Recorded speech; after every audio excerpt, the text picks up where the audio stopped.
qara göz, birge bir şık şaramız.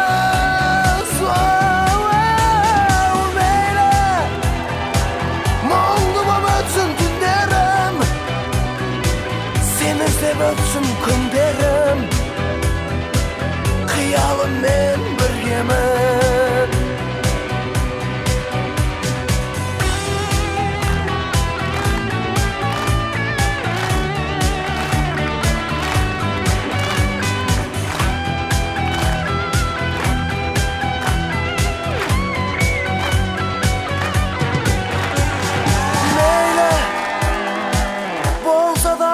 Saramız, түсі де салқын қара көз, бірге бүршік жарамыз.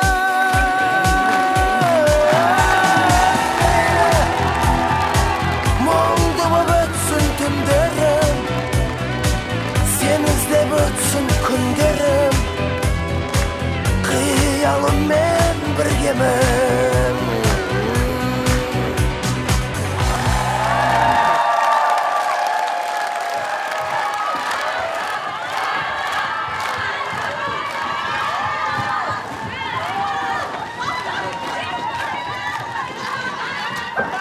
И как все прошло? Все просто прекрасно. Не забудьте взять мини-диски. Не забудь подключить телефон. Ренат, бежим! Раз, два, три. Куда?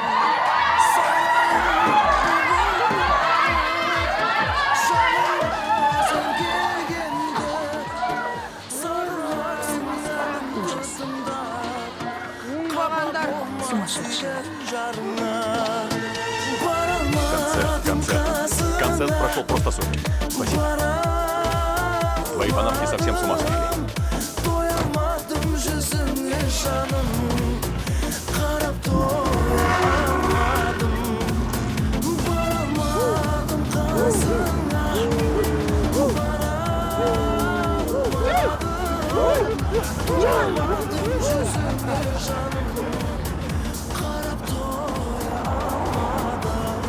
Как настроение? Спасибо. Как обычно. На сцену выходил, был уставшим, но потом почувствовал прилив энергии. А тебе нравится, Слава, да? Конечно, нравится. Можно подумать, тебе не нравится. Ну да. Только эта зараза как наркотик. Может лишить тебя разума. Что за детские разговоры? Лучше скажи, где ужинать будем? Ужинать? Ты как старый маразматик. Ой, дорогой мой, дорогой. Ты смотри. Что он творит? Ну давай, обгоняй уже. Он псих, что ли? Аккуратней. Попробуй дать вправо. Да он, у него вообще голова на месте. А ну-ка остановись. Давай посмотрим.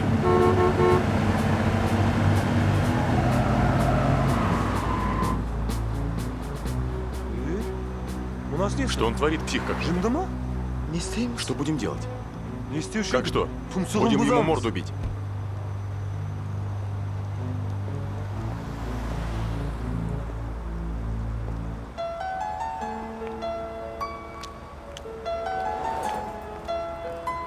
Здравствуйте, дядя Кайрат. Я сегодня была на вашем концерте. И вообще я выросла на ваших песнях. Можно ваш автограф? Ой, дорогая, автограф-то он тебе даст, если ты вернешь нам наше спокойствие. Не поняла. Не обращай внимания, он просто напуган. Как тебя зовут? Нури Камал. Красивое имя.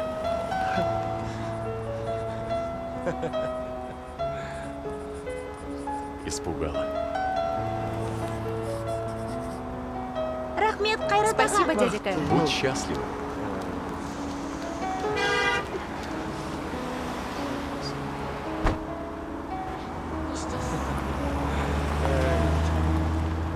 Ладно, поехали поужинаем.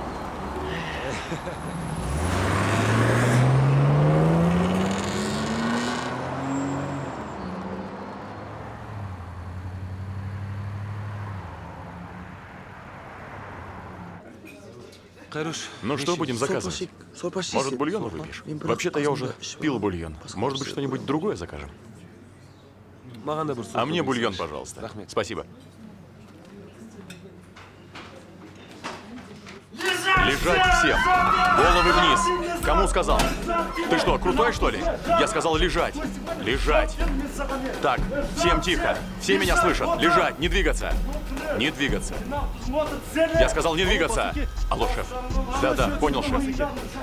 А, кстати, тут ваш любимый певец, Кайрат Нуртас. Его тоже грохать? Как скажете, шеф. Слушай, брат, коли твой шеф знает Кайрата, может, дашь ему замолвить словечко? Держи. Алло. Алло? Алло. Алло. Ассаламу алейкум. Ассаламу алейкум. Это Кайрат Нуртас. Все в порядке? Все в порядке? В порядке!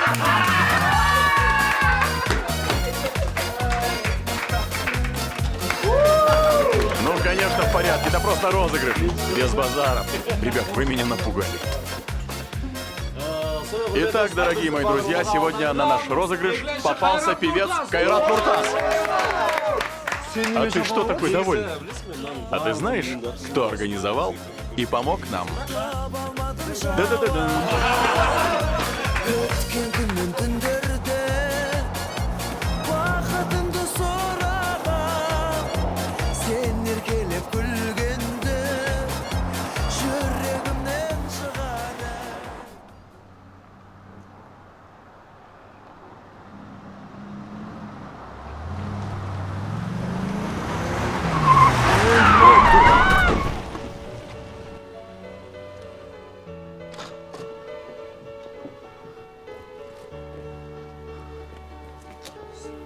Девушка. Девушка.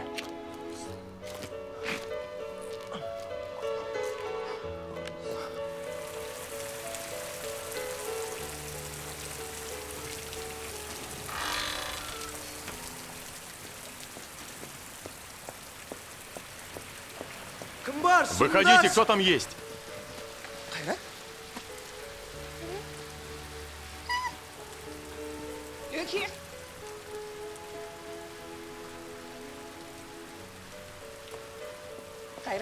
Кайрат,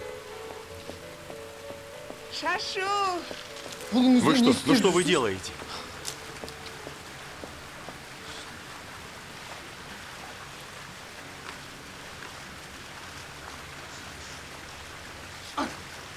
только зря раскидала. Доченька, как ты себя чувствуешь? У тебя все в порядке? Что ты здесь делаешь так поздно?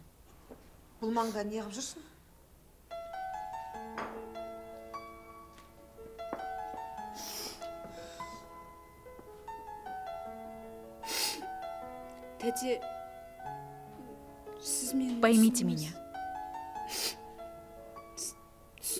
Я думаю, вы поймете. Меня привели сюда мои чувства.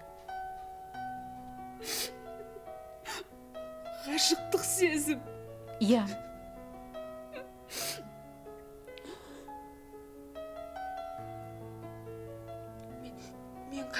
люблю Кайрата. Я хочу быть рядом с ним. Я не из тех, кто может упустить свое счастье.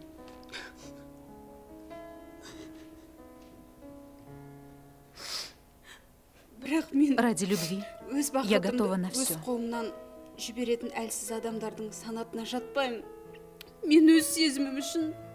Ради Кайрата я пойду и в огонь, и в воду.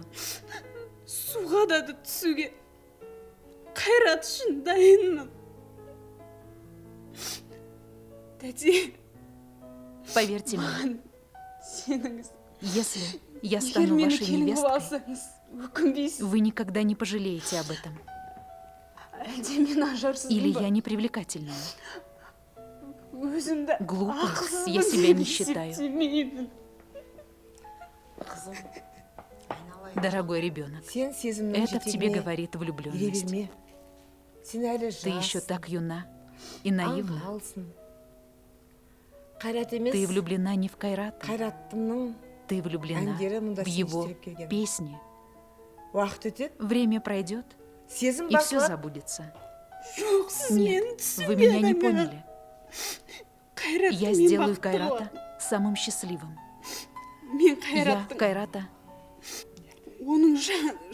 Я не могу позволить, чтобы он страдал из-за той, которая не понимает его душу. Душа моя, спасибо тебе, но поверь мне, Кайрат не будет страдать, потому что у него есть я, есть братья. В конце концов, есть надежный друг. У тебя нет поводов для волнения.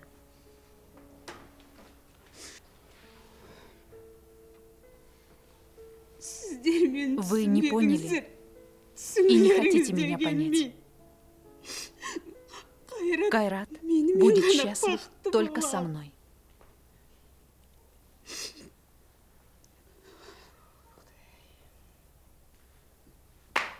Ну что, дорогая, детское время прошло. Вам пора спать. И родители, наверное, уже переживают.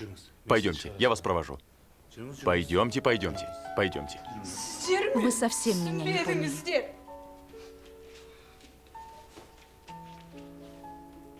Бедный ребенок. Она так молода. Как так можно? Как ты мог разбить сердце такой молоденькой девочки? Может, стоило ее оставить? Вот вы даете. Это вы даете? Зачем нас конфетами закидали? Откуда я знала? Я думала, ты невестку нам несешь. Я бы, наверное, не на руках вам невестку принес. Вас, людей искусства, не поймешь. Для вас что день, что ночь. Женитесь. То на одной, то на другой.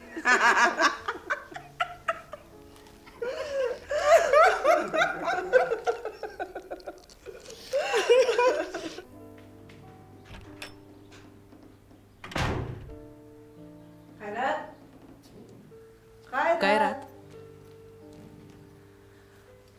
Вставай, сынок. Сам Бог велел рано вставать. Посмотри, как солнце поднялось. У нас работы непочатый край. Поднимайся. Еще 3 минутки. Мамуль, всего 3 минутки. Кайрат, раньше встанешь, больше сделаешь. Сам встанешь или холодной водичкой тебя побрызгать? Мама. Вставай, вставай, душа моя. Поднимайся. Мам. Поднимись пораньше и обрадуй маму. Давай, вставай и пошли, сынок. Окунись в прохладную водичку и освежись.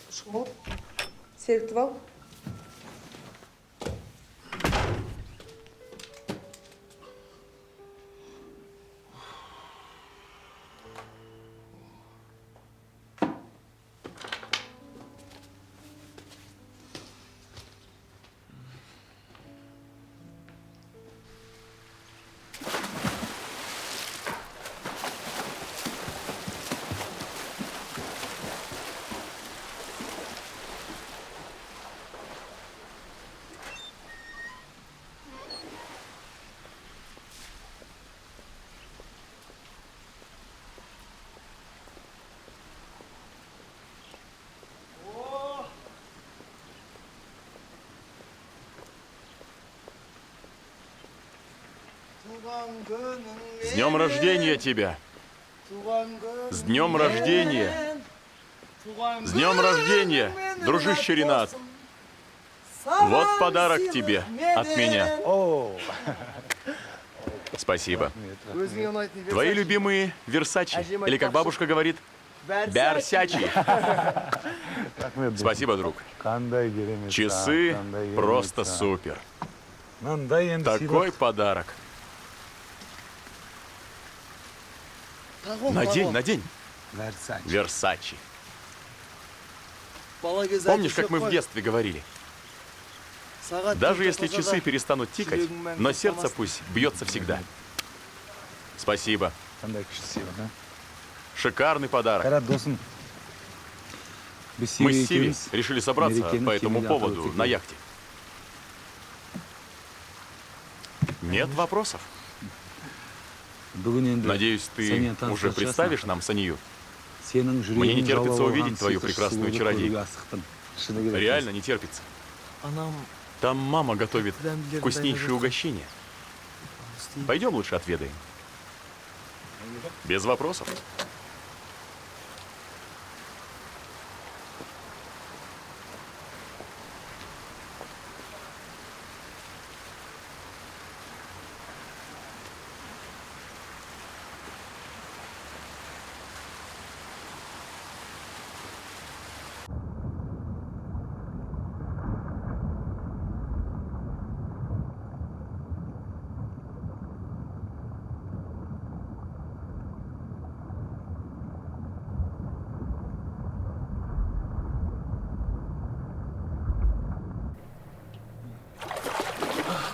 Как ты?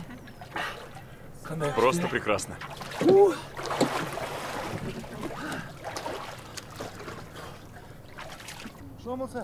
Может, искупаешься? Не надо.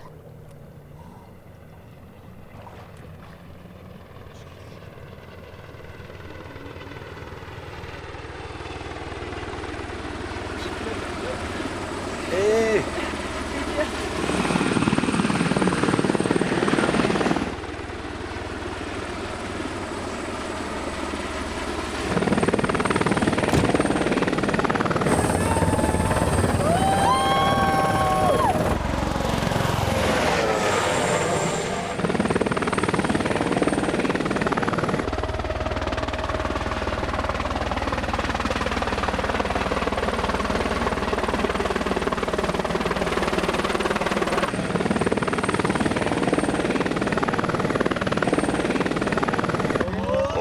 Проходите. С днем рождения, брат. Привет. Как дела? Привет. Это Сания. Как ты? Хорошо. Спасибо.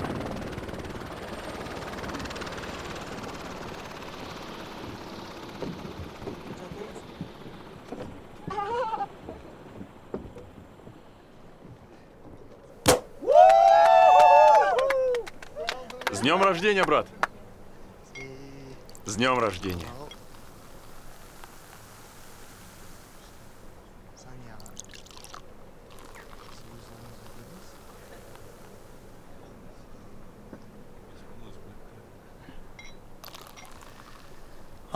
Ну что, мои дорогие, мои родные, я сегодня очень счастлив, потому что рядом со мной находится очень надежный и верный человек.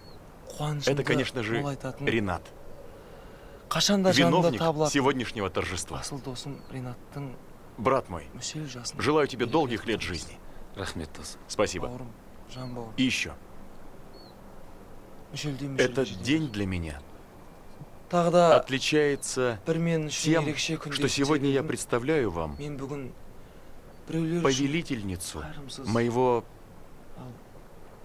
иногда, возможно, жестокого, иногда нежного, иногда непонятного даже для меня крошечного сердца. Повелительницу моей души и сердца зовут Сания. Ну, этот тост я хочу поднять за моего друга Рената. А я подумала, что это тост за меня. Но если так, то я приказываю поднять бокалы за повелительницу сердца Кайрата, то есть за меня.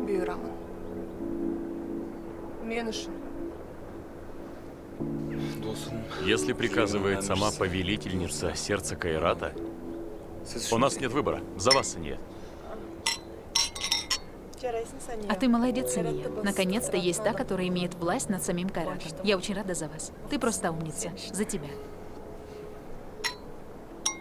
Главное, чтобы вы двое были счастливы. Спасибо. Тогда почему сидим? Давай-ка, дружище, пока не начали действовать чары этих двух прекрасных созданий, нырнем в воду. Побежали. Сначала я.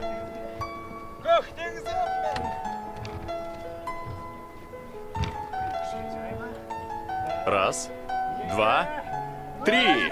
Вместе.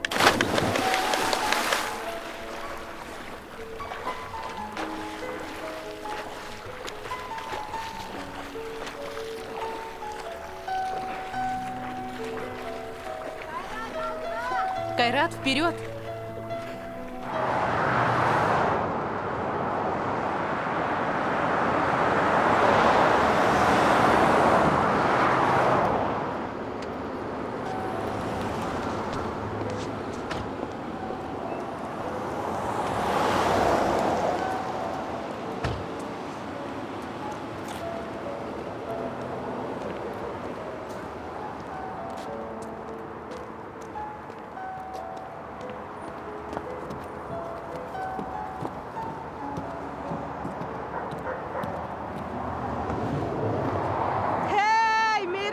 О, беспощадная любовь.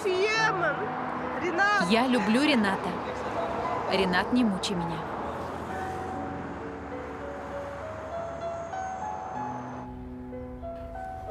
Может, мне поговорить с твоим отцом? Не надо. Сколько можно прятаться, душа моя? Возможно, вечность. Сколько? Пошутила. Я поговорила с мамой. Она обещала уговорить отца. Потерпи еще немного, жизнь моя. Хорошо. Ну, тогда я поехал. Будь осторожна. Хорошо. Пока. Пока.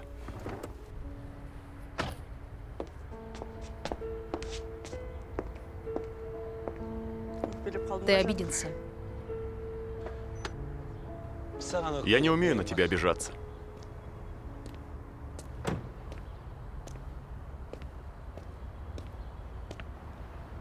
Давай верить в наше будущее. Я верю, мой ангел. До встречи.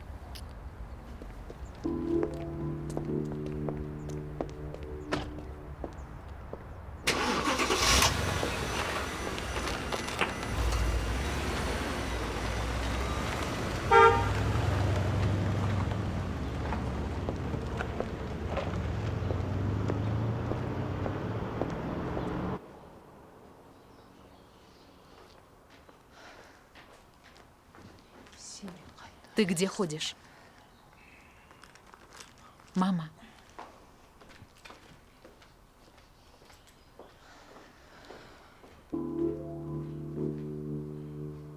Вы меня доведете до могилы.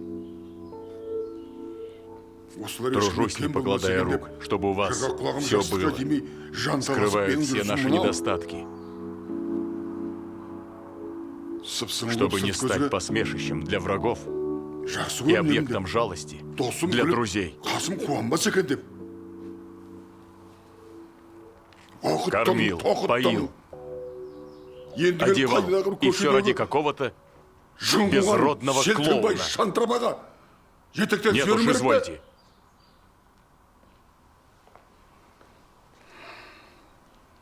С этим я смириться не могу. У меня и без того голова кругом от других проблем. Поэтому, чтобы мы больше не возвращались к этой теме, будь любезна, объясни это все своей дочери.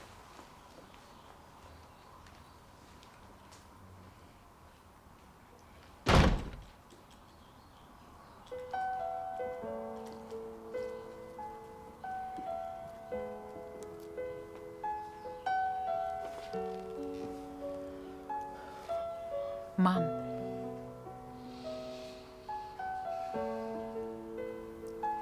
Ты сама все слышала. Подумай хорошенько.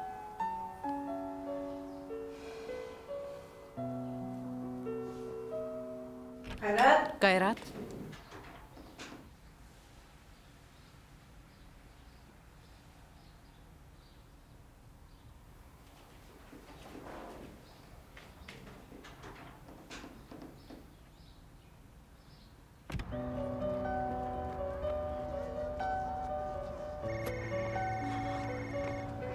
Алло? Алло, Ренат, как дела? О, здравствуйте. Кайрат рядом? Нет, а что случилось? Он не ночевал дома и на звонки не отвечает. Не переживайте. Возможно, очень скоро он приведет невестку. Хорошо, если так. Ну, для холостого парня это нормально. Тогда ладно. Если что, я на связи. Хорошо.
О, привет. Проходи. Привет. Я ищу одного влюбленного человека. Этот человек слишком много спит, как бы не проспал свою любовь.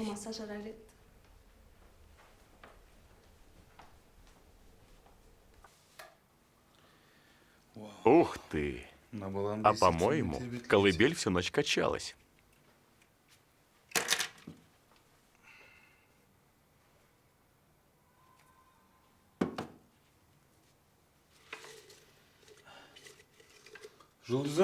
Звезда, подъем, день уже.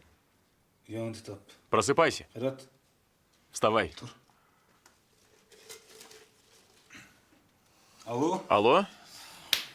Мой друг нашелся. Он, кажется, безумно влюблен. Можете готовиться к свадьбе. Скажу. Хорошо. Ты куда пропал без вести? Там мама волнуется. Вчера такая резня была. Не понял? Мы с Саньей в клубе были.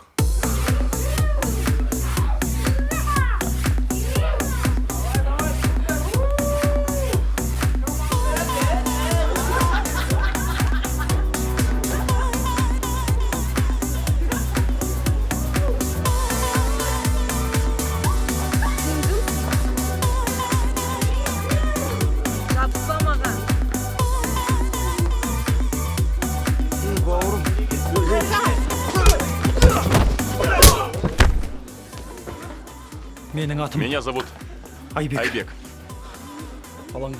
Не беспокойтесь. Спасибо, Айбек. Вы же любимец народа. Удачи вам. Ты знаешь такого? Айбек? Нет, я его не знаю. Только благодаря ему я сейчас сижу перед тобой. А что ты делал в клубе? Ты же никогда не посещал такие злачные места.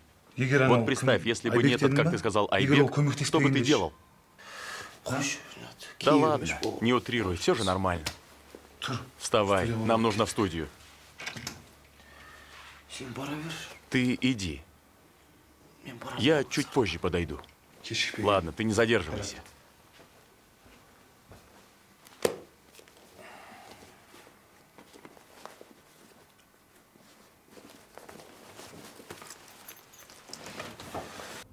Айна көлдей мөлдіреген тұнық көздерін Ойға оралсам тағат таппай жаным төзбеді.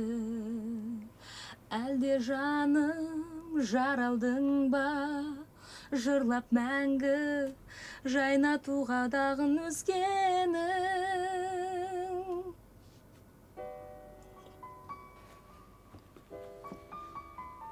Я говорил, чтобы он не опаздывал. Что с ним происходит? Что это значит? Ринат. Да, Алтынай. Но что там у вас? Он приедет или нет? Сейчас приедет. Алтынай, когда мы будем записывать? Сегодня или завтра? Сегодня запишем. Он сейчас приедет. Ринат, Я вас прошу. Алтынай.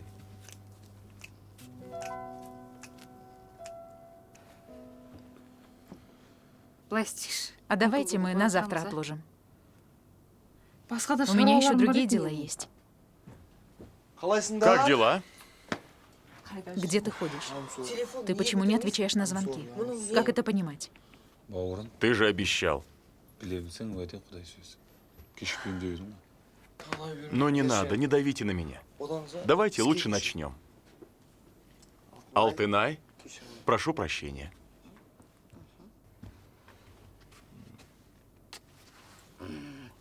Давайте быстрее начнем уже.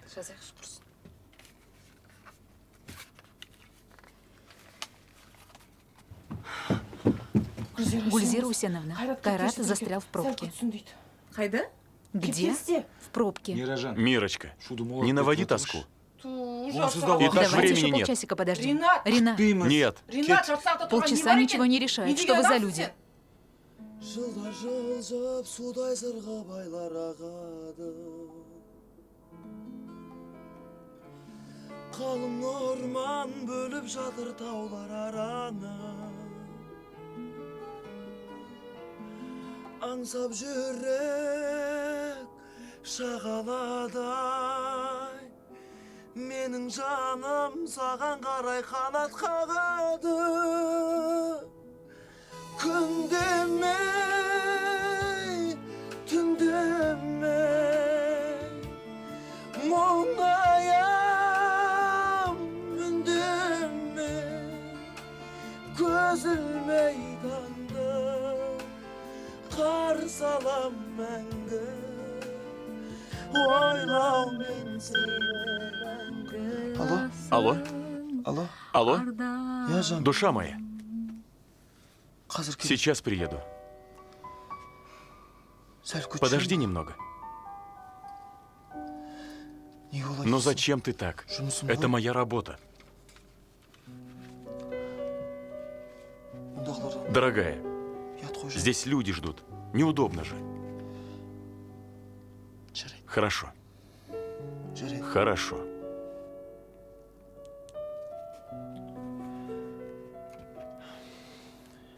Простите меня.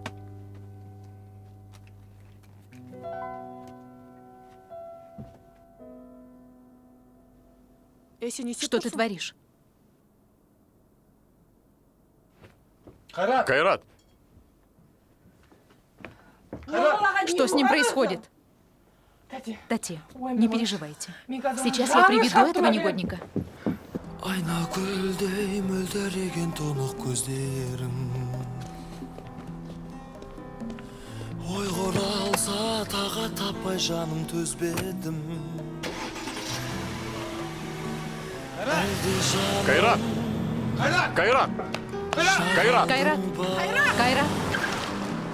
Жырлап мәңгі жайнатуға бағын өзге. Во что он опять вляпался в этот раз? Эта девица его доведет. Все нервы нам истрепал. Ты еще попадешь мне в руки.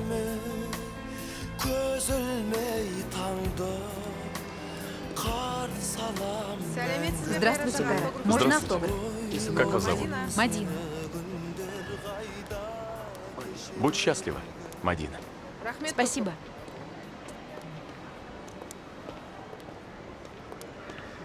Здравствуйте. Здравствуйте.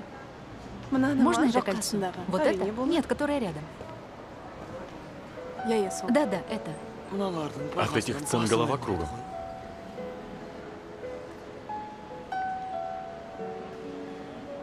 Красивая. Тебе нравится? Очень. Тогда берем, да? Дорого. Сколько стоит?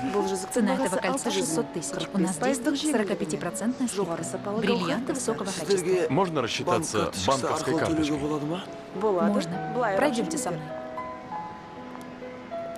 Спасибо, дорогой.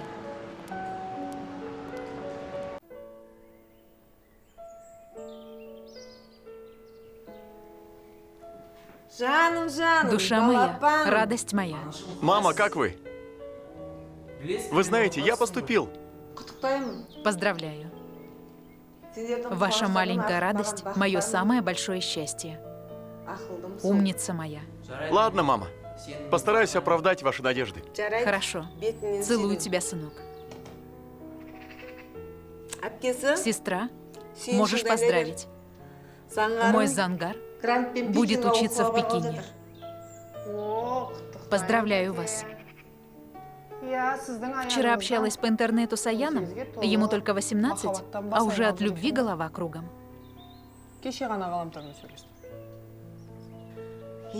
Да. Время летит незаметно. Даже не заметила, как выросли мои дети. Их сладости и радости до сих пор перед глазами. Я помню, одно время Кайрат вместо хлеба – молоко, а вместо молока – сахар приносил. Как-то мы с отцом пришли из гостей, а Кайрат обменял нашу кавказскую собаку на 7 щенков дворняжки. А главное, был так рад, как будто клад нашел. А когда эти щенки выбежали к нам навстречу, у отца волосы дыбом стали.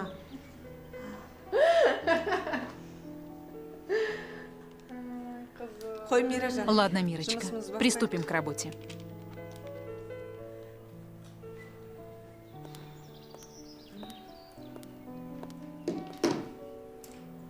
Так.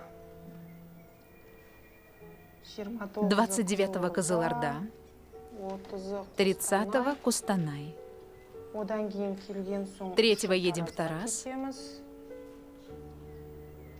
4-го Караганда, 6-го свадьба Маржан, 8-го съемки на Хабаре. Гульзира Усеновна, у нас совершенно нет времени. Давайте лучше отметим 5-летие Кайрата. Те места, о которых вы говорили, я посмотрела. Мне кажется, там тесновато. На 5-летие придут журналисты, телевидение. Еще хотела пригласить уважаемых людей из мира искусства. Мы обязаны их пригласить, поэтому нам нужно что-нибудь просторное и презентабельное. Я согласна. Пусть проходят.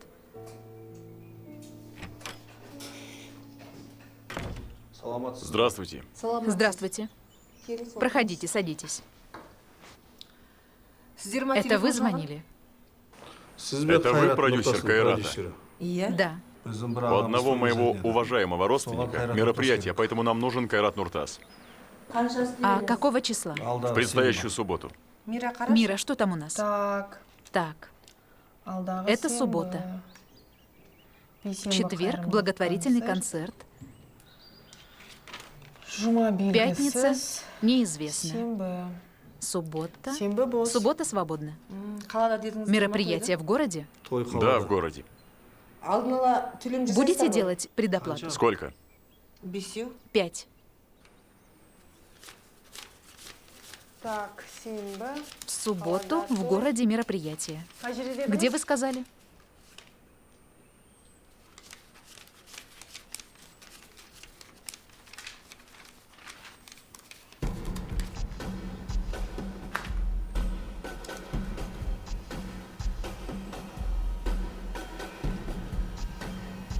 Явка обязательно.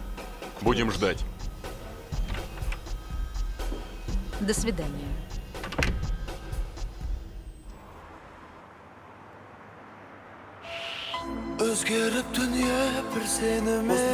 Хочу сказать спасибо за то, что нашли время и пришли послушать мои мысли.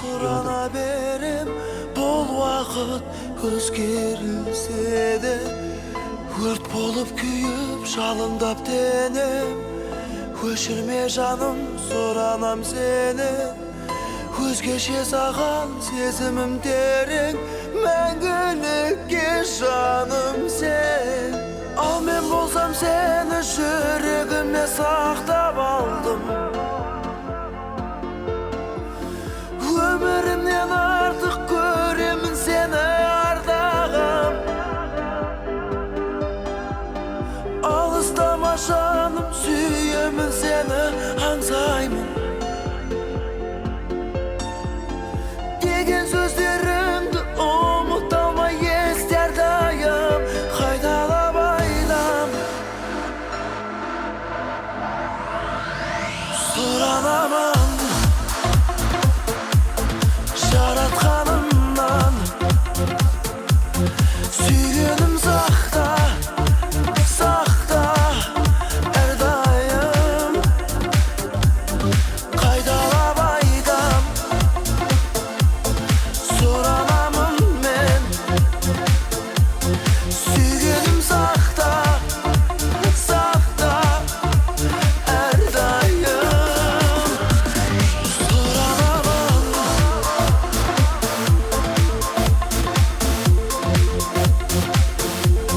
Сүйгенім сақта.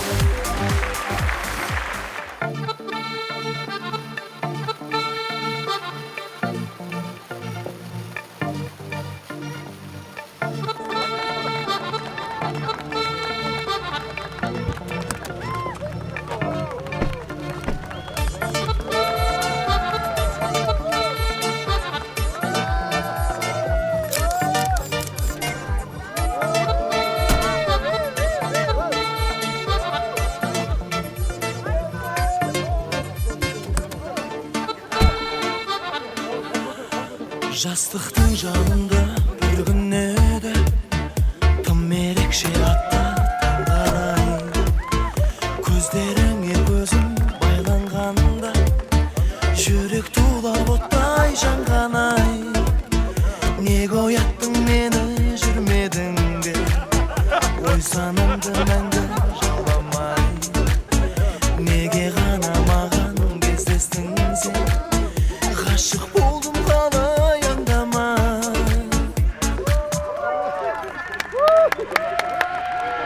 Ауырмайды жүрек, ауырмайды, сенсіз өткен күндер болмаса. Ауырмайды жүрек, ауырмайды, сен ойлатқан күндер болмаса. Ауырмайды жүрек, ауырмайды, мөлдіреген көзің болмаса.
этой музыки, уважаемые гости.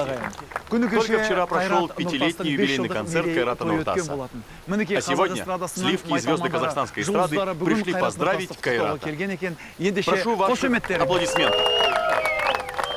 Арнадым әнімді ер жеткенде, жүректі сағыныш тербеткенде, баулыған қыраның биіктерге өзіңсің өрлеткенде, анашым сыйлаған бесік жырын, сол әнмен үйреткен өмір сырын, өзіңең дарытқан өн бойыма, жігіттің 8 қырын деп, мінекей Қайраттай ұлдарыңыздың анасын ду қол шапалақпен. Я хочу пригласить маму Кайрата. Прошу ваши овации. Уважаемые гости, милые друзья, дорогие коллеги, 5 лет назад мой сын Кайрат пришел в мир искусства. Казалось бы, только вчера он решил настойчиво идти навстречу к своей мечте. Его надежды и усердие принесли свои плоды. И сегодня этот маленький мечтатель кому-то из вас друг, кому-то брат, кому-то коллега решил отпраздновать свои маленькие победы вместе с вами. Давайте послушаем самого Кайрата. Большое спасибо.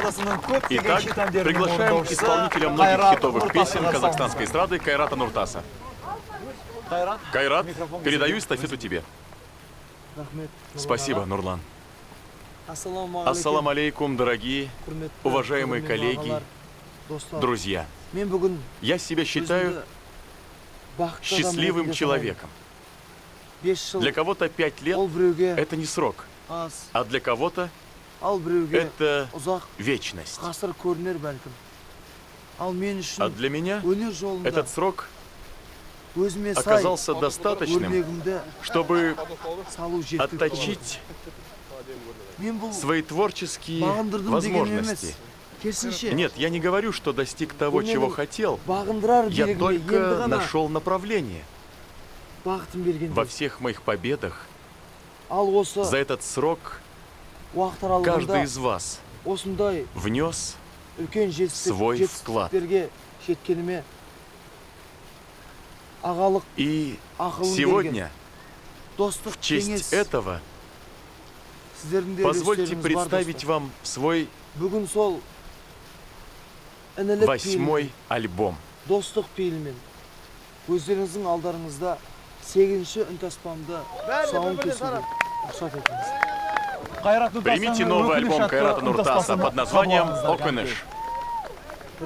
Минуточку. А теперь, дорогие гости, здесь и сейчас хочу представить вам своего ангела, свое золото. Это Сания.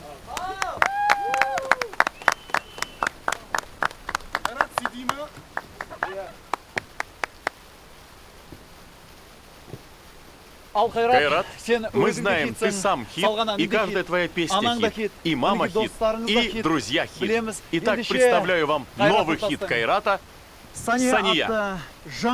Прошу любить и жаловать. Новый хит? Мерзавец. Ничего себе.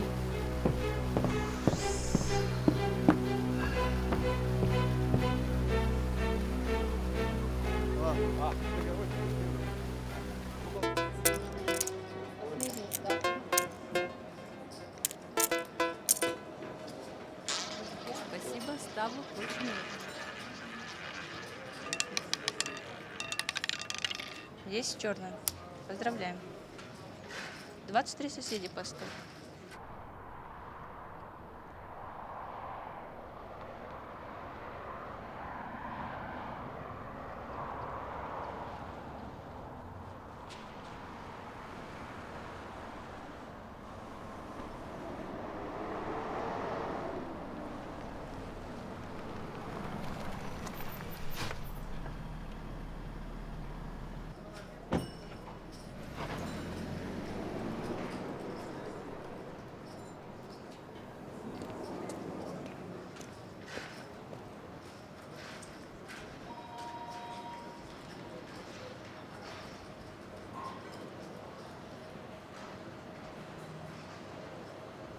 Добрый день, чем могу помочь? Здрасте.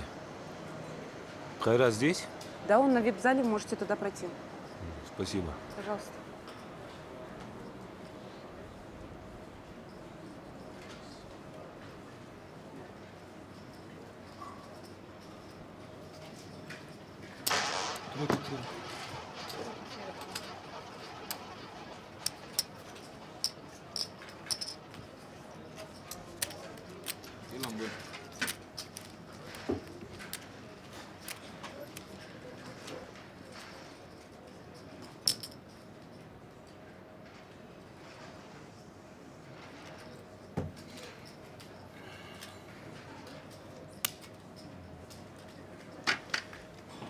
Кайрат.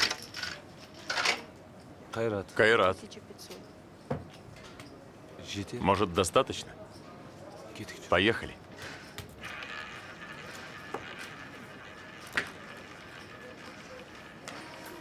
Последний ставки. Спасибо, ставок больше нет. 21 красная.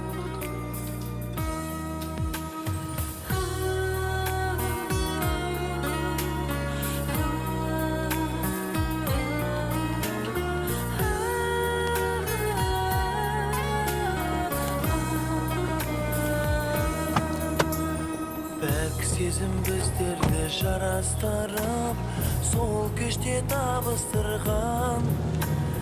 Қайтейін сен кеттің адастырып, қол бұлғап алыс қырдан. Қайтейін сен кеттің адастырып, қол бұлғап алыс қырдан. Күлкі қып өткеннің бәрі. Эта вертихвостка Сания совсем тебя охомутала. Друг мой, это любовь. Любовь? Любовь? Тебе смешно? Кто сказал, что на страдания обречены только девушки? А по-моему, сожалеть о страданиях ради любви – это грех. Я не понял, о чем ты, Кайрат. Заедем ко мне, приведем себя в порядок.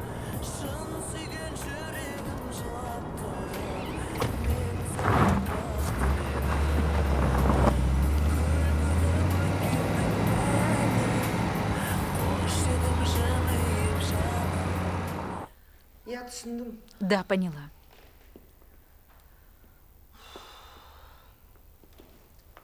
Кешіріңіздерші Простите, енді. пожалуйста.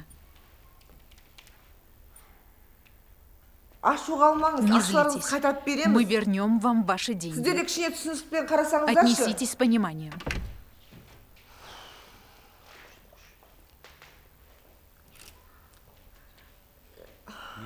Тамақ У него аяғыңыздан неожиданно қатты поднялась қызу температура. көтеріліп, тіптен- Даже, Қайрат, Кайрат, не істеген что ты бала? натворил? Ақылыңа Ты адасқан совсем дедің ба? лишился разума. Кеше неге тойға Ты почему бармадың? вчера не поехал на то мероприятие? Ал артынан А если қарсаңыз они сіз не захотят с тобой боласың? разобраться? Онсыз У да меня мен и без ұйқым того дұрыс емес қой, бессонница. Құдайдың Я құттығына. все время жду Қай жерден жду кім какого-нибудь аяғын жауап деп подвоха. ұйықтаймаймын дағы дұрыс па? Ну не смог, что тут такого? Мен бір тойына Неужели из-за какого-то келмегеннен бірдеңе мероприятия қирап что-то қалдым ма? рухнуло? Да верните им эти деньги. Ақшаны Они не алмаймыз хотят дейді. денег. Қораға Они кірдің, хотят твою голову. басыңды Ты алады, серьезно ақшаны влип, емес. Кайрат? Мира, қойшы, не а? нагнетай. Менің басым По-вашему, мою тауықтың жұмыртқасы ма еді? голову можно вынуть из Қорадан гнезда, теріп как алатын? куриные яйца? Ты не прав, друг Эй, мой. сен И де. ты туда же. Осы соңғы Там кезде в голове басым вечный шұбап шум. болып кетті. Ну и пусть снимут эту голову. Алса, Может, алса, легче сәл станет. салатын. О чем ты говоришь? Ты как разговариваешь? Что за шум? Салам алейкум. Ну? Қашан келдіңіз? Когда вы приехали? Что-то случилось? Шай жүрмін. Случилось. Ерігіп От жүрмін. нечего делать. Астана мен Катаюсь Алматының между ортасы жол Астаной и ғой. Алматой. Сен сияқты Хочу Ахматпен поговорить с одним сөйлескім келіп глупцом. тұр. Ты Ананың на жүз мать анау. посмотри. Қайтсем сені Извелась өнердің вся. шыңына шығарам деп. Ал сенің Чтобы жүрісің поднять мынау. тебя на вершину славы. Қай-қайда А ты бегаешь за какой-то аферисткой. Екі как көзіңе шел слепой. бітіп. Зачем вы так? Немене? Что? Сен маған Ты қалай надумал сөйлеп меня үйреткің учить? келіп тұр ма? Балық басынан Рыба жілейді гниет с деген ба? головы. Сенің мына Твои үлгіңді ана выходки — это екінің пример көрсе для не твоих болмақсың братьев. Жоғал Прочь көзіңнен глаз көрме. моих. Сосын Я потом с сөйлесермін тобой сенімен. поговорю. Кайрат, Зачем вы ребенку делаете больно? Шоу-бизнес тоже дейді мне ғой маған. шоу-бизнес. Жүрегі Видите ауыратын баласын. ли, ребенку больно делаем. Барлық кінәні Скрывали жасырып тут осы все уақытқа его дейін келеді. выходки. Да. Да, Айттым ғой, я же сен сказал, жаңа я ғана только шықты. прилетел. Түстен кейін После жол- обеда жол встретимся. Жоқ, сен- Это я не вам, это я сыну. Иә. Да. кешегі бал күндерім алыстады тамыз бәрі қызық түн бау тұстағы үзік сыр Ладно, поехали. табыспадық біз ұқтық айтушы құпиямды жанға ашпаған алғаш саған сыр айттым болмашы бұл айтым бекер бағым жылаттым неге жаным мұң айтты Ассаламу алейкум. Сынок. Дорогой ты мой. Как ваши дела? Хорошо, присаживайся.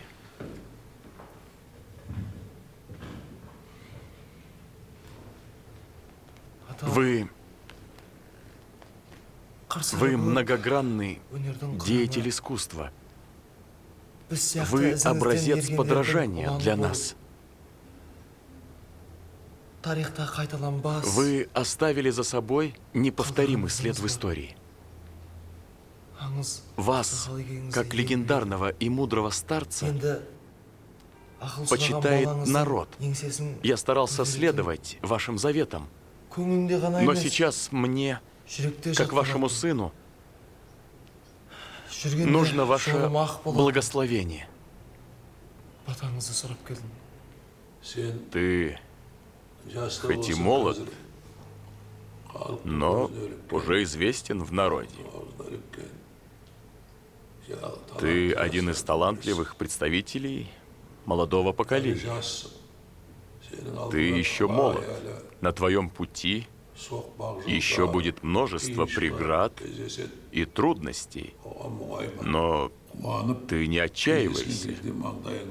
Я всегда с радостью готов тебя принять и, конечно же, благословить. Прими мое благословение. Где бы ты ни был, будь здоров. Пусть сам Аллах покровительствует тебе. Почитай взрослых. Уважай мать. Она старается ради тебя и твоего прекрасного будущего. Добейся этого. Пусть исчезнут все преграды на твоем пути. Будь счастлив. Аминь.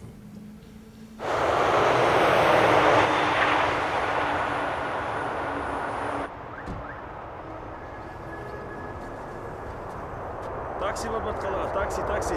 Маған такси керек па? Такси бар бат қалаға, такси. Ассаламу алейкум. Такси. Когда ехали? Такси керек маған, такси. Это вам. Спасибо. Поехали. Такси? О, это же Кайрат Нуртас. Я сам довезу вас бесплатно до города. Давай, садись. О, как хорошо, что ты приехал к нам.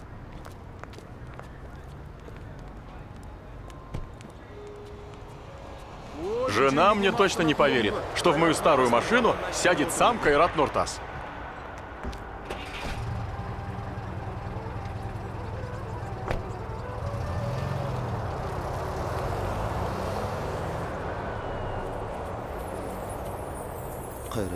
Он встал сегодня рано. Мы спросили, почему ты так рано встал. Радостный, узнав, что ты к нам едешь, он попросил привезти тебя к морю.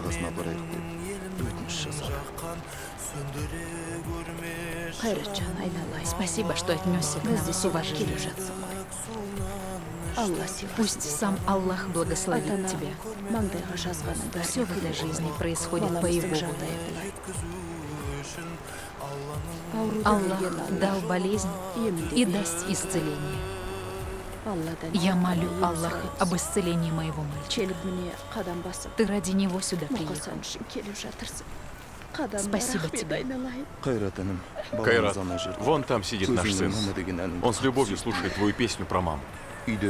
Он дома постоянно напевает ее. Я думаю, увидев тебя, он сильно обрадуется. Ну ладно, не плачьте. Пойдем, пойдем. Пусть Аллах поможет.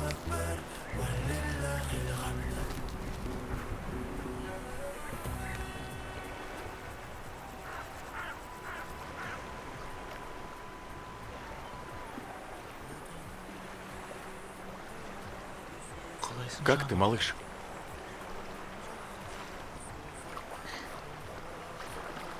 Как твои дела? Посмотри на меня, Максат. Ты узнал меня? Я привез тебе песни.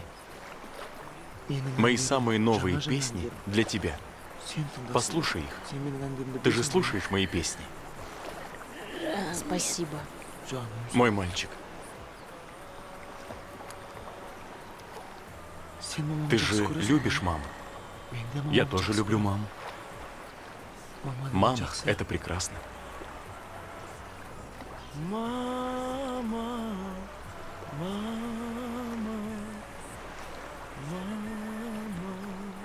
мама тая. Мама,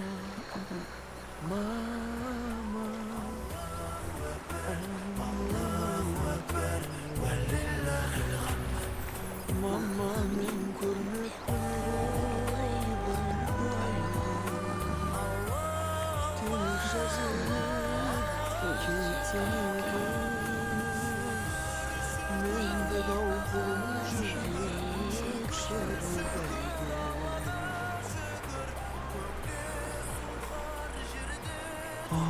О, Аллах,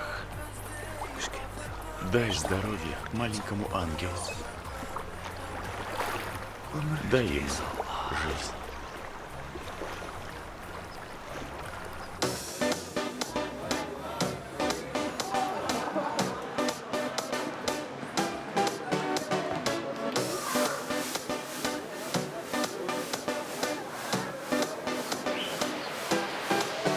Ну как, нравится?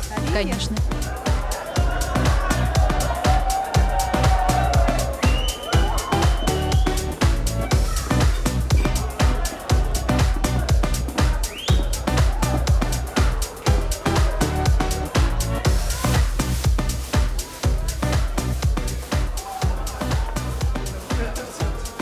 Ринат, Оу, она Сания Это Сания? Где?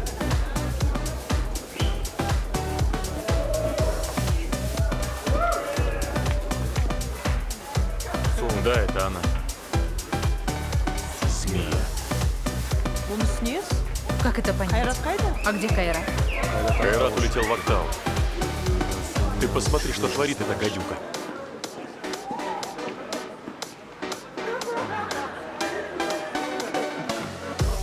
Не лезь. Пусть сам разбирается. Дорогая, может, уйдем? Я не могу здесь сидеть.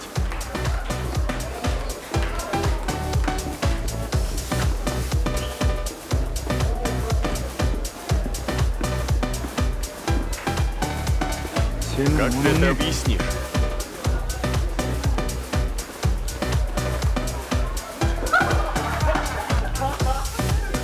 Его, что случилось? Не ломайся, Тебе не стыдно? Нет, перед кем? Ну ты гадюка. Кто такой? Давай, до свидания. Уважаемый, проблемы какие? Пошли отсюда. Кто такой? Забудь. Старый знакомый. Может, объяснишь, Что? что за жесты? Официант! Где кальян?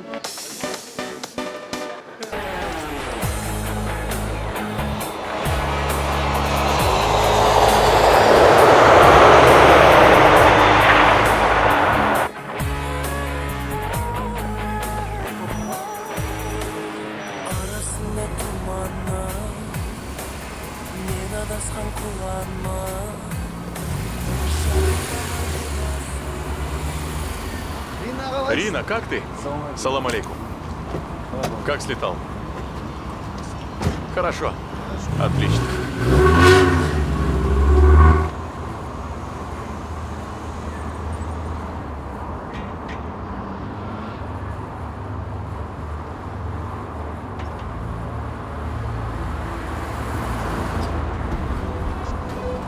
Өкініш, өкініш.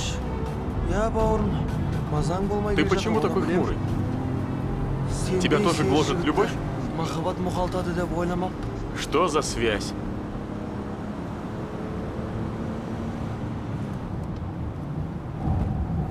Кому ты звонишь?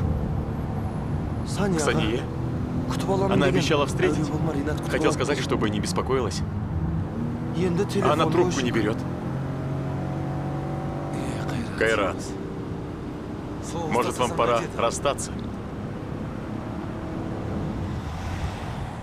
Күн өтіп кетті ма? Да что с вами со всеми?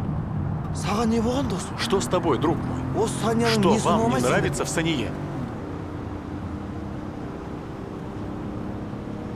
Кешіріп Прошу қойыңыздар, прощения, уважаемые дамы и қымбатты господа. ханымдар мен мырзалар. Бұл менің, Но это моя жизнь, менің моя судьба. Ал менің И я никому не позволю вмешиваться в ешкімнің де нее. араласуға хақысы жоқ.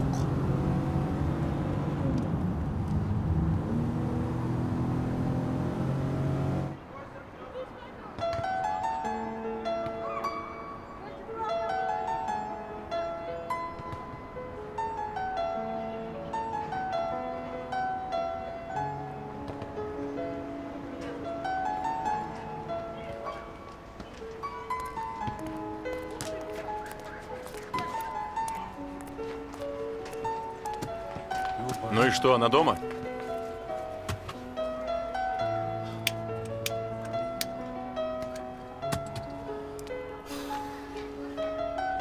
Мұнда да И здесь ее нет. Оңыз Куда қайда пропала кеткен, эта девчонка? Кеті. Поехали. Ты обшарил полгорода. Может, хватит? а? Мен оны Ради нее я готов не только полгорода, а полмира обшарить. Только этого не хватало. Что случилось? Все в порядке? Конец света.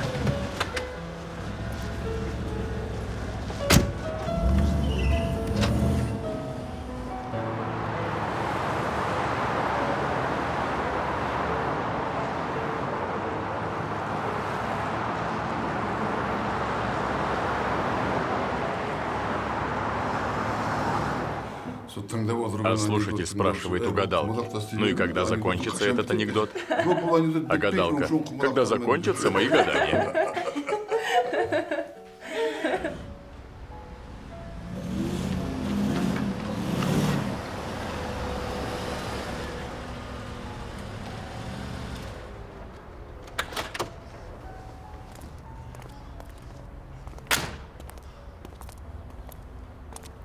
Дружище, я сейчас вернусь. Извини. Алло, Алло? алло, жаным, Как ты, қалайсың? душа моя? Неге Почему не көтермейсің? отвечаешь на звонки? Неге жылап Ты жатсың? плачешь? Қайдасың? Ты где? Қазір жетемін Сейчас мен я тез. приеду. Тек жыламашы. Только не плачь, родная.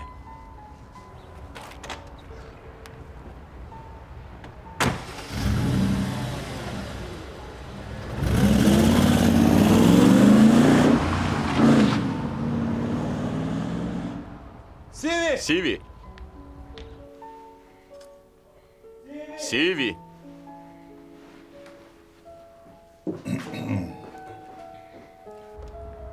Здравствуйте. Здравствуйте. А Сиви дома? Зачем она тебе? Ее нет. Тебе нужно уйти, пока не вышел отец. Не судьба вам быть вместе. Судьба здесь ни при чем. Эй, дорогой, ты кого из себя возомнил? Какое ты имеешь право сюда приходить? Кто позволил тебе врываться в мой дом? А ты что стоишь? Вызывай милицию, пусть заберут его. Перестань. Что тебе нужно в моем доме? От вас мне ничего не нужно. Просто поймите меня. Мы с Сиви любим друг друга. Прочь из моего дома. Ну все, хватит. Хватит. Видите ли, любит он ее.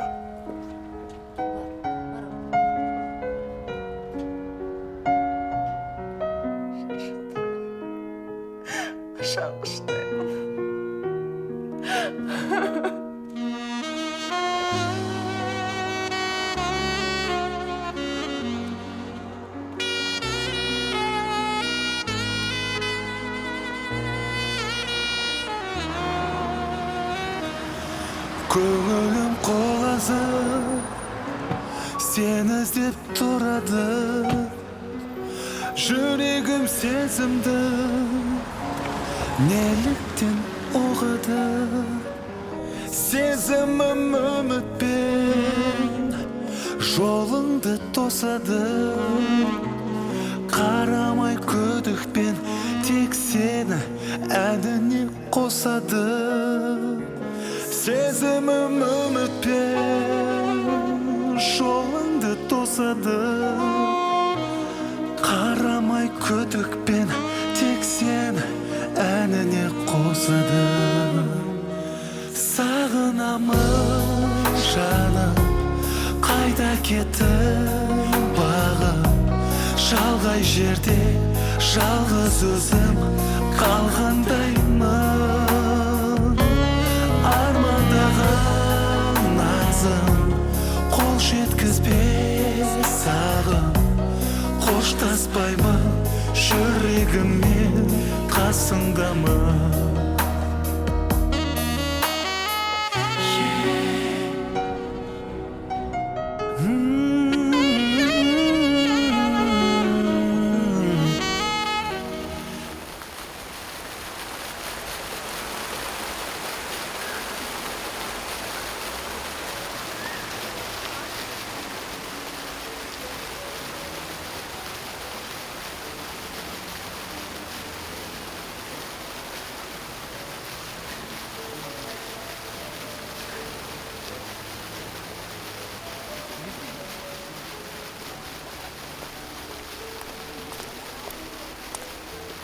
Душа моя,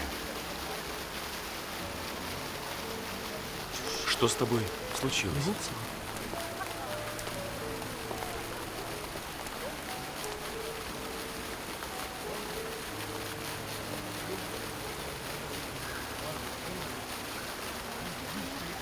Мама попала в больницу. Только не плачь, родная. Все обойдется. Нужны деньги на операцию. Ну не плачь, я прошу.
Что случилось? На тебе лица нет.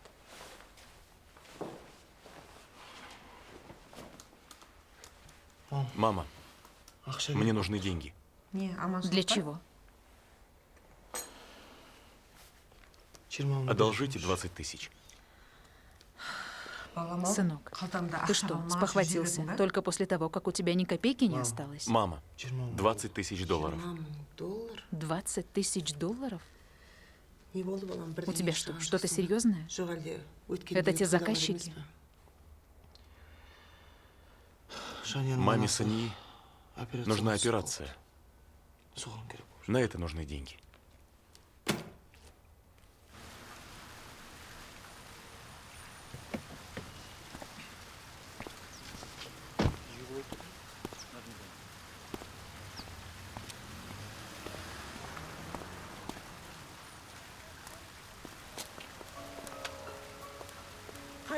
Ну куда ты, сынок?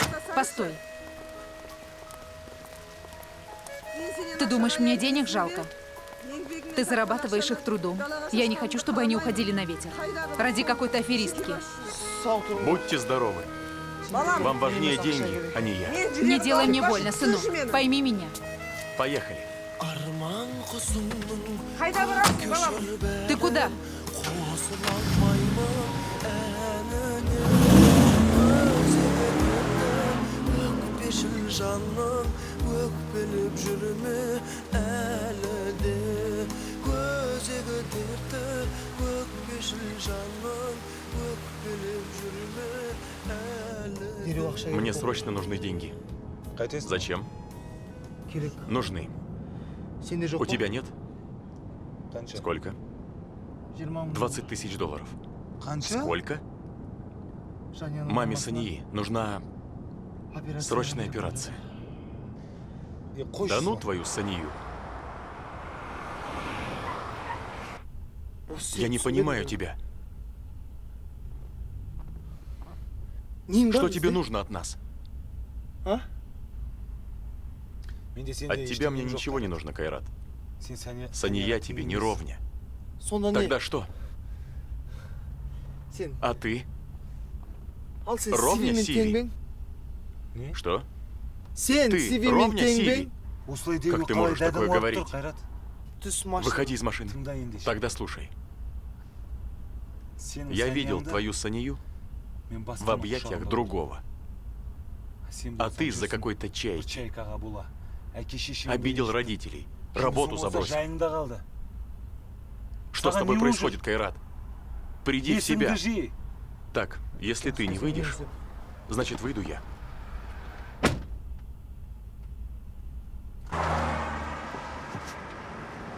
Бар! Давай, иди. Тыңдама! Не слушай нас. Біз саған қас Мы же тебе екенбіз. враги. Бар Санияна! Иди, иди к Сание. Бар! Иди.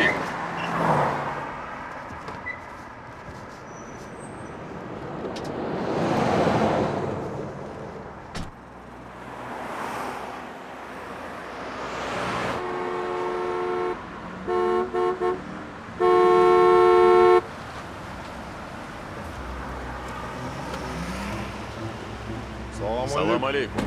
Салам алейкум. Ребята, у меня нет времени для автографов. Эй, а нам твой автограф и не нужен. Нам Кайрат нужен. Где он? Кайрат? Он во Франции. А, нет, он в Америке. Ты что, мелешь? Он улетел в Лондон. Быстро за ним.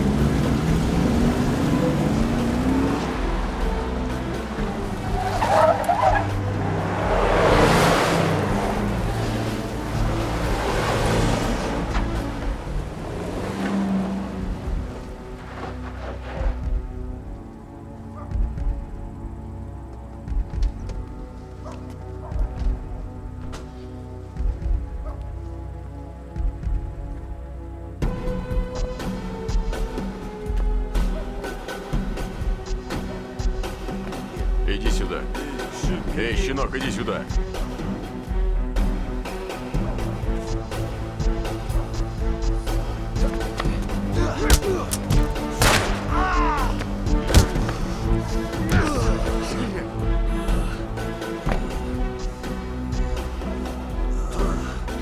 Вставай. Подними голову. Голову подними. Ты надеялся в то, что лепестки твоей жизни будут цвести вечно?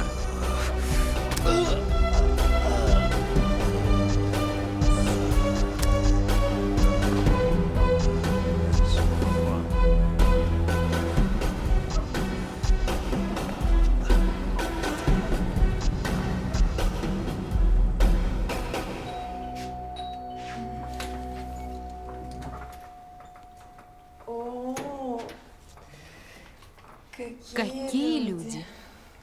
Как ты? Неплохо.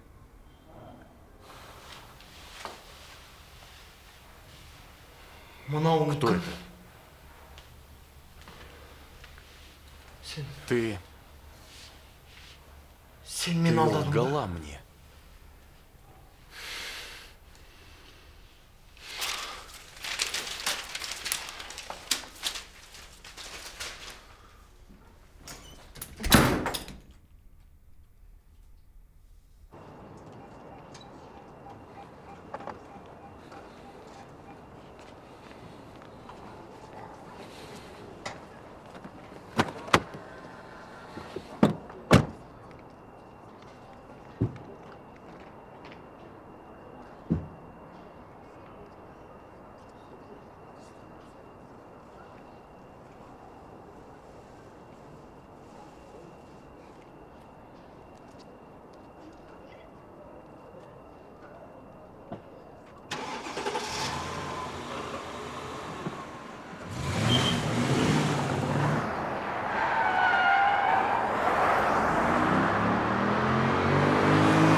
Алло, Алло.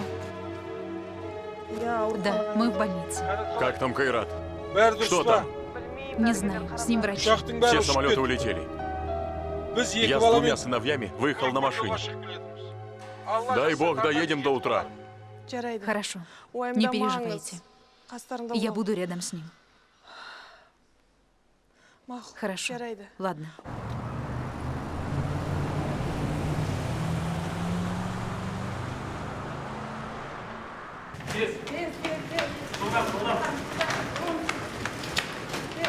Быстрее.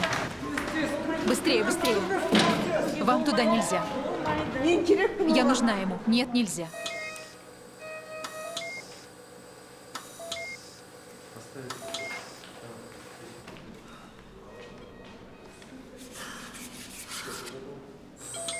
От стола. Разряд.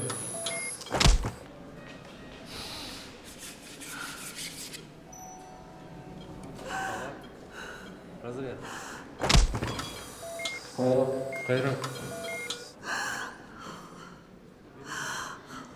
О, Аллах, умоляю тебя. Только не останавливай его сердцебиение. Есть, послушай. Есть. Держи. Подсоедини. Как бы я ни пыталась уберечь его, но ты все равно нашел способ забрать его. Как я смогу перенести эту непосильную боль? Я ведь молилась из-за него. Только не отнимай у меня сына. Умоляю тебя. Не останавливай его сердцебиение.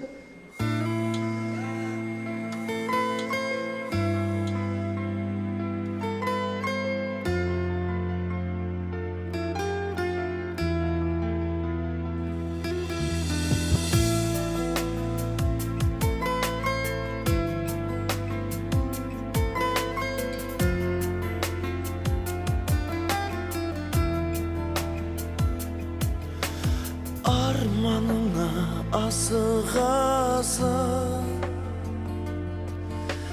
tasınasın basılasın. Er adamның жайы осылай, кімнен нені жасырасың? Өмір, өмір, өмір деген кімге бақыт, кімге қайғы? Кейде гүлдеп көңілдеген, кейде оянды мұң қамайды. Бұл өмірдің сынағы көп, шыда бірақ шыда жүрек. Ертеңіңнен күдер үзбе, жаным бүгін жылады деп. Өмір, өмір, өмір деген кімге бақыт, кімге қайғы? Кейде гүлдеп көңілдеген, кейде оянды мұң қамайды.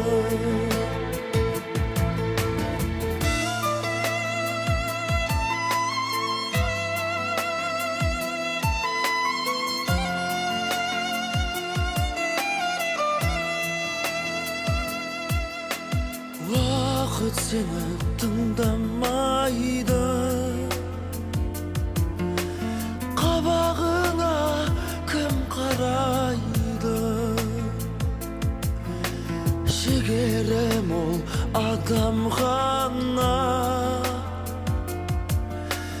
көре алады күндар айлы. Өмір, өмір, өмір деген кім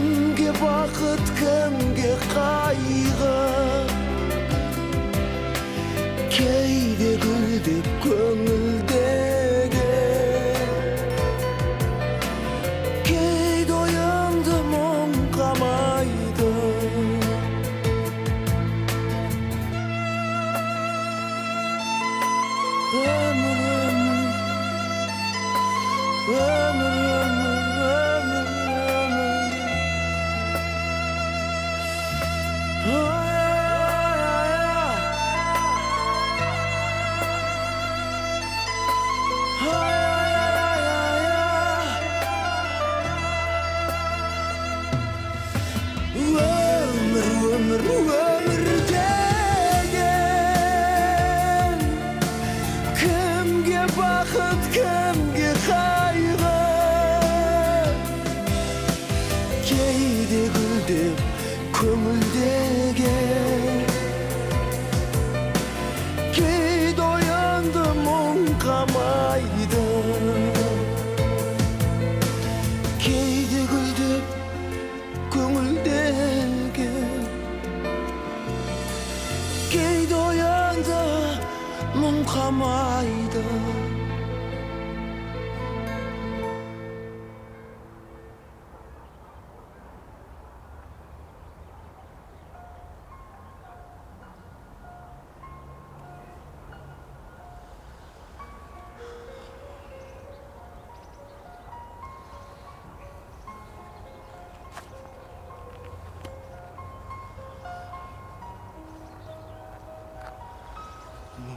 Ренат.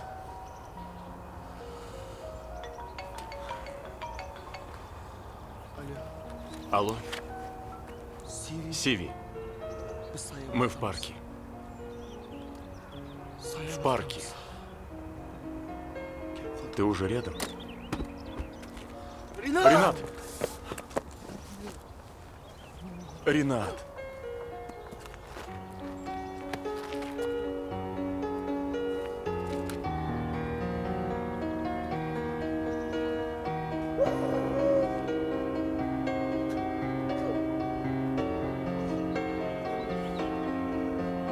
Это я виноват. Во всем виноват только я. Прости меня, друг. Я не оставлю тебя. Мы еще многого добьемся. Мы все преодолеем. Только потерпи, я прошу тебя. Потерпи, друг. Слышишь, потерпи. Потерпи, друг. Потерпи. Только не плачь, душа моя. Не представляю жизни без тебя. Я готова бороться ради нашего счастья, наперекор всем. Ты должен жить. Ради нас. Ради ребенка. Умоляю тебя. Все будет хорошо. Ты должен бороться. Ради нашего малыша.